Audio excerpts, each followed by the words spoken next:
अरे मैं बोलूं वही बोलो भैया। मैं सिर्फ इतना बोला हूं, मांडे वालों की आवाज को क्या होगा। ಯಾಕೆ ಯಾರು ಶಬ್ದ ಮಾಡ್ತಾ ಇಲ್ಲ, ಶಬ್ದ ಕೇಳಿಸ್ತಾ ಇಲ್ವಾ? ಜೋರಾಗಿ ಭಾರತ್ ಮಾತಾ ಜೈ ಅಂತ ಹೇಳಬೇಕು. अरे मैं बोलूं वही बोलो भैया। मैं सिर्फ इतना बोला हूं, मांडे वालों की आवाज को क्या होगा। मुट्ठी बींचिए। दोस्तों, देश के गृह मंत्री अमित शाह जी की तमाम वीडियोस जो है सोशल मीडिया पर अक्सर वायरल होती रहती है और उन वीडियोस में हमेशा वो कुछ ऐसा कह जाते हैं जिससे वो सुर्खियां बटोरते हैं। इस बार भी देखिए कुछ ऐसा ही हुआ है।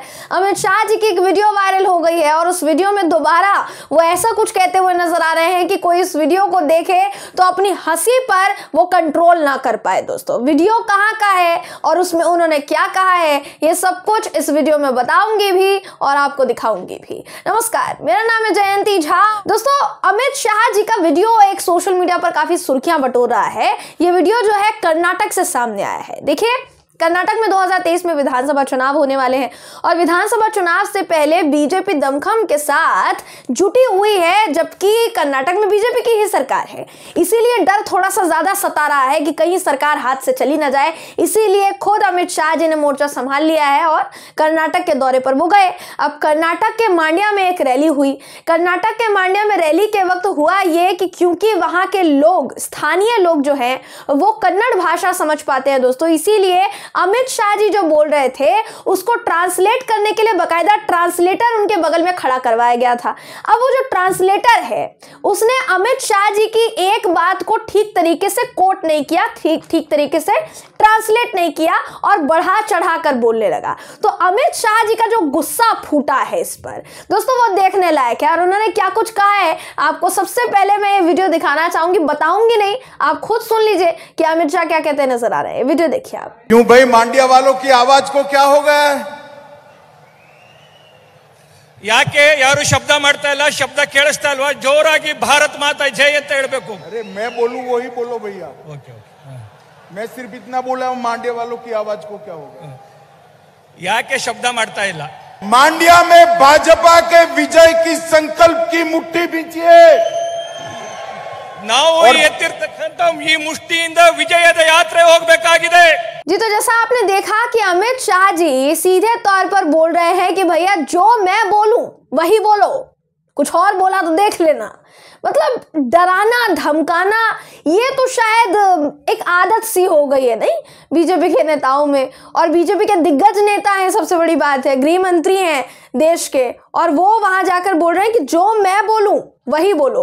और असल में आपको बताऊं दोस्तों, तो जब अमित शाह जी ने ये कहा कि मांड्या के लोगों को क्या हो गया है, तो इतना ट्रांसलेट ना करके जो ट्रांसलेटर था उसने ये बोला कि आपकी आवाज में दम नजर आना चाहिए और दम दिखाने के लिए आप सबसे पहले भारत माता की जय बोल दो।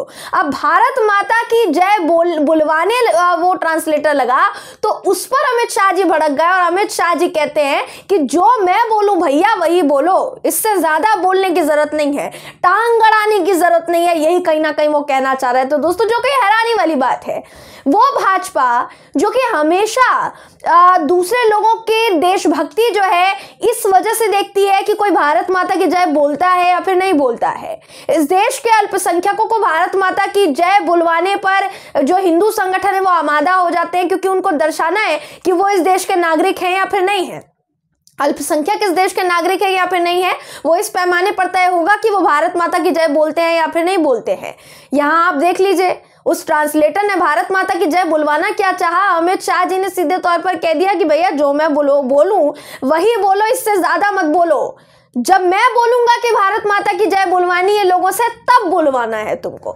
यही होता है तानाशाह रवैया दोस्तों। अब इस पूरी रैली के बारे में देखिए, आपको थोड़ी सी जानकारी हम दे देते हैं। अमित शाह जी का जो वीडियो है ये सोशल मीडिया पर लगातार वायरल हो रहा है, देखिए दोस्तों, और अमित शाह जी ट्रोल हो रहे हैं इस पूरे वीडियो पर। देखिए, अमित शाह जी के ऐसे कई वीडियो सामने आ चुके हैं। अब अगर मैं इस पूरी कार्यक्रम की बात करूं कि कहां गए थे और किस वजह से गए थे, तो जैसा मैंने आपको शुरुआत में बताया, कर्नाटक में 2023 में विधानसभा चुनाव होने वाले हैं और उसके लिए बीजेपी जोरों शोरों से जुटी हुई है, क्योंकि कहीं ना कहीं बीजेपी जो कि पिछले कार्यकाल में कहीं ना कहीं आप देख सकते हैं कि चोर दरवाजे से कर्नाटक में एंटर हुई थी, सरकार गिराकर सरकार बनाई गई।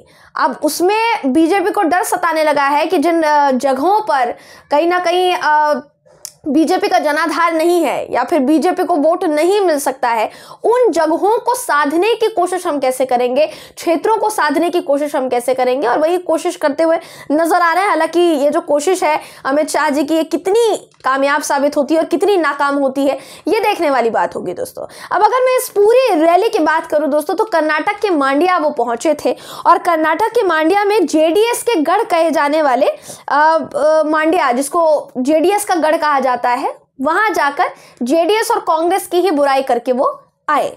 अब उन्होंने कहा कि मांड्या, देखिए मांड्या और पुराने मैसूर क्षेत्र की अगर मैं बात करूंगी आपसे दोस्तों, तो यहाँ के लोगों के, देखिए आप यहाँ अगर मैं इस पूरे क्षेत्र की बात करूं तो इसमें बीजेपी को शुरू से ही ज्यादा वोट नहीं मिले हैं। पिछले चुनाव में भी उपचुनाव जितने लड़े गए, इस क्षेत्र से भी लड़ा गया। तो जो पुराना मैसूर क्षेत्र जो है, वहां के लिए कहा जाता है कि बीजेपी कभी भी इस क्षेत्र में बहुमत नहीं हासिल कर पाई है। 1 से 2 सीट, मात्र 1 से 2 सीट, इससे ज्यादा नहीं। तो उस क्षेत्र को साधने के लिए अमित शाह जी वहां पहुंचे थे और वहां जाकर कितनी किरकिरी करवा कर आए हैं, मंच से कितनी किरकिरी करवा कर आए हैं, ये आपने वीडियो में देखा होगा दोस्तों। तो अगर देखिए इस पूरी खबर की बात करूं मैं, तो मैंने जैसा आपको बताया कि ओल्ड मैसूर क्षेत्र जो है, ओल्ड मैसूरू क्षेत्र जो है, वहां भाजपा देखिए कमजोर नजर आती है और कर्नाटक में भाजपा को कभी भी बहुमत नहीं मिला। इसकी वजह से भाजपा जो है जुगत में जुटी हुई है कि बहुमत किसी ना किसी तरीके से हासिल हो। और मांड्या जहां पर जाकर रैली करके आए हैं अमित शाह जी, उसको गढ़ माना जाता है जेडीएस का, जो कि एक और विपक्षी पार्टी है। तो पुराने मैसूरू क्षेत्र पर ध्यान दे रही है बीजेपी, क्योंकि उसको लग रहा है कि शायद यही एक क्षेत्र है जो कि उसका खेल बिगाड़ सकता है। हालांकि और भी क्षेत्र हैं जो खेल बिगाड़ सकते हैं, और वो कैसे, वो भी आपको बताऊंगी दोस्तों। देखिए, हिंदुत्व के एजेंडे के साथ वोक्कालिगा बहुल क्षेत्र, वोक्कालिगा जो समुदाय है दोस्तों, वो एक वर्ग है जो कि कर्नाटक में चुनाव में किसी भी पार्टी के हार जीत में बहुत अहम भूमिका निभाता है। अब उनको साधने के लिए पुराने मैसूरू क्षेत्र पर ध्यान देने की जरूरत पड़ रही है भाजपा को, क्योंकि वो जो वर्ग समुदाय है वो सीधे तौर पर या तो जेडीएस को वोट देगा या तो कांग्रेस को वोट देगा। वो बीजेपी से बहुत खिंचा खिंचा रहता है, इसीलिए उनको करीब लाने के लिए ये सारे पैतरे अपनाए जा रहे हैं। हालांकि वो कितना काम आएगा और कितना नहीं, ये तो देखने वाली बात होगी दोस्तों। क्योंकि आप ये सोचिए कि जिस क्षेत्र के लोगों को आप भाषा अपनी नहीं समझा पा रहे हैं और आप ये कह रहे हैं कि जब मैं भारत माता की जय मैं बोलूं तब तुमको बोलना है, तो फिर ये किस तरीके से संभव है? आप दोनों हाथों में बोलते हैं कि दोनों हाथों की मुट्ठी भींचो और भारत माता की जय बोलो, और जब ट्रांसलेटर बुलवाता है तो आप उसको मना कर देते हैं। तो इस तरीके की देशभक्ति दिखाना ये कर्नाटक में कब तक काम आ पाएगा और कब तक नहीं दोस्तों, ये देखने वाली बात होगी। लेकिन जैसा मैंने आपको कहा कि क्या सिर्फ और सिर्फ पुराने मैसूरू क्षेत्र और मांड्या के क्षेत्र में ही भाजपा कमजोर नजर आ रही है, या फिर कुछ और क्षेत्र भी कर्नाटक में होने वाले हैं जहां पर भाजपा कमजोर नजर आएगी? तो उसका जवाब देखिए आपको दे देते हैं। 2024 से पहले, 2024 के लोकसभा चुनाव से पहले अगर कर्नाटक में बीजेपी को नुकसान होता है दोस्तों, तो वो पहली बात तो पुराने मैसूरू क्षेत्र यानी ओल्ड मैसूरू क्षेत्र में होगा। दूसरी जगह जो होगी वो बेल्लारी समुदाय के क्षेत्र होगा दोस्तों, बेल्लारी का क्षेत्र होगा, जहां से जनार्दन रेड्डी आते हैं। आपने हाल ही की खबर सुनी होगी कि कर्नाटक के ही नेता, कर्नाटक बीजेपी के ही नेता हैं जनार्दन रेड्डी, जिनके भाइयों के साथ उनका जो राजनीतिक वर्चस्व है वो बहुत मजबूत है और उनको रेड्डी ब्रदर्स कहा जाता है, उनको रेड्डी बंधु भी कहा जाता है। उन्होंने बीजेपी से नाता तोड़कर अपनी नई पार्टी बनाई और बाकायदा कहा कि गंगावती से चुनाव लड़ेंगे, जिनका प्रभाव जो है दोस्तों बेल्लारी क्षेत्र पर बहुत है। और कहा जाता है कि बेल्लारी की 20 से 25 सीटें हैं विधानसभा चुनाव में, जो कि सीधे तौर पर एक अहम भूमिका निभा सकती है विधानसभा चुनाव में किसी के भी हार जीत में। तो बीजेपी जो कि घिरी हुई है कहीं ना कहीं विरोध से, और बीजेपी जो कर्नाटक में चोर दरवाजे से एंटर करी थी, जिस बीजेपी ने सरकार गिराकर सरकार बनाई, वो कर्नाटक में जीत पाएगी कि नहीं जीत पाएगी दोस्तों, ये देखने वाली बात होगी। क्योंकि बेल्लारी सहित ओल्ड मैसूरू क्षेत्र सहित सिर्फ और सिर्फ ये एक तरीके से बीजेपी से खिंची हुई जनता ही एक फैक्टर नहीं बनेगी, बल्कि वो जनता भी फैक्टर बनेगी जिनको आपने हिंदू मुस्लिम में बांट दिया। कर्नाटक एक ऐसा केंद्र बन चुका है हिंदू मुस्लिम विवाद का जो कि थमने का नाम नहीं ले रहा है। आपने देखा होगा पूरा साल 2022 का पूरा साल जो है दोस्तों, हिजाब विवाद वहीं से शुरू हुआ। फिर जो हिंदू मुस्लिम विवाद है वो लगातार बढ़ता चला गया। बीजेपी के नेताओं की हत्या हुई, वो भी, उससे भी हम इनकार नहीं कर रहे। मुस्लिमों को उनके दुकानों में घुसकर मारा गया है, जान से मारा गया है, चाकू गोदा गया है।